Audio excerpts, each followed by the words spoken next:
Good evening, everyone, and welcome back to the Storyteller.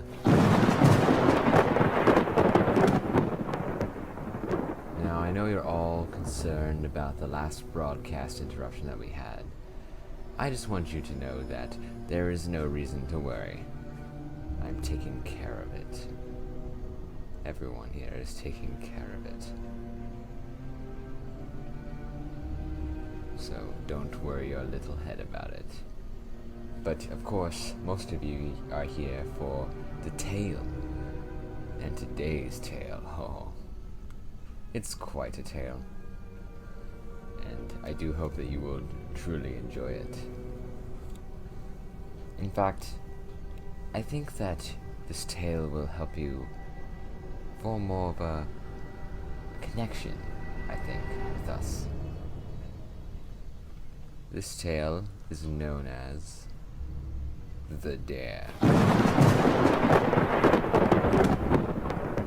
One night, in a small American town, a young girl threw a party and invited all of her friends from school.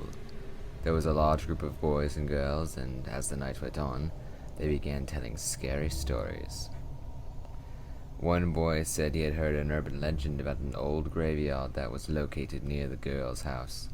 According to the story, an old woman had been buried in the middle of the cemetery, and there were rumors that she was a witch. They said that if someone stood on her grave at midnight, she would grab them and drag them down to hell. "I would never go near that graveyard after dark," another boy said. "You're all a bunch of morons," laughed the girl who owned the house. "It's just a silly superstition. I can't believe you take it so seriously." The boy who had told the story turned to her and sneered. "Well, it's all very well and good to be brave when you're safe and warm in your own home. I think you'd have a different attitude if you actually went in the graveyard." "It wouldn't make a difference," replied the girl haughtily. "Okay then, prove it," said the boy. "Well, I'll go down to the cemetery and wait outside while you go in and stand on the old witch's grave."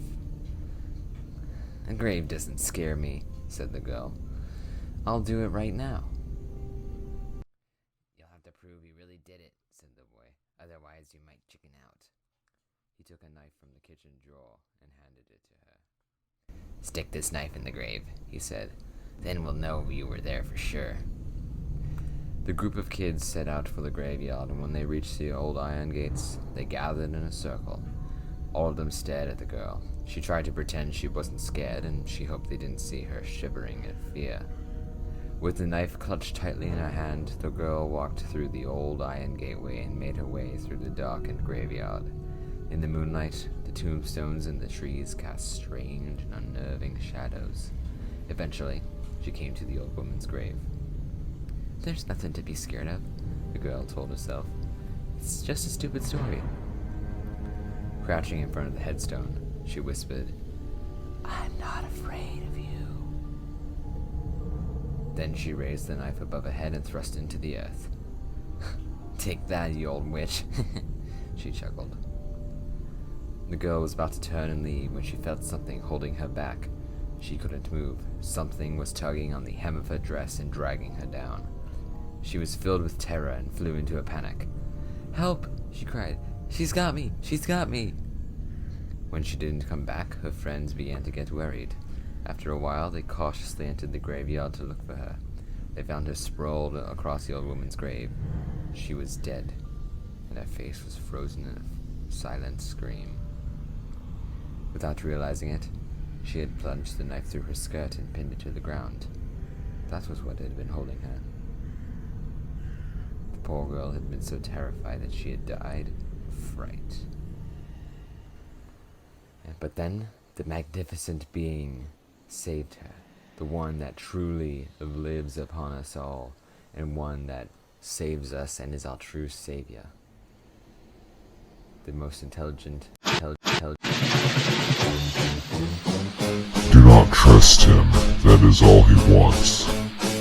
You cannot let him win. The eye and the sun.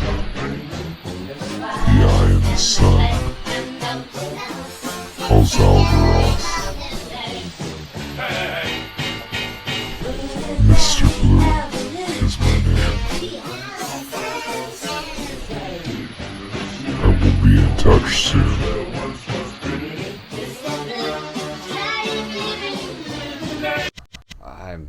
so sorry. That other interruption interrupted my train of thought. I apologize. But no matter. The tale still remains. And such does the teachings that we learn from it. Do not fret, for there are always more magnificent tales to tell.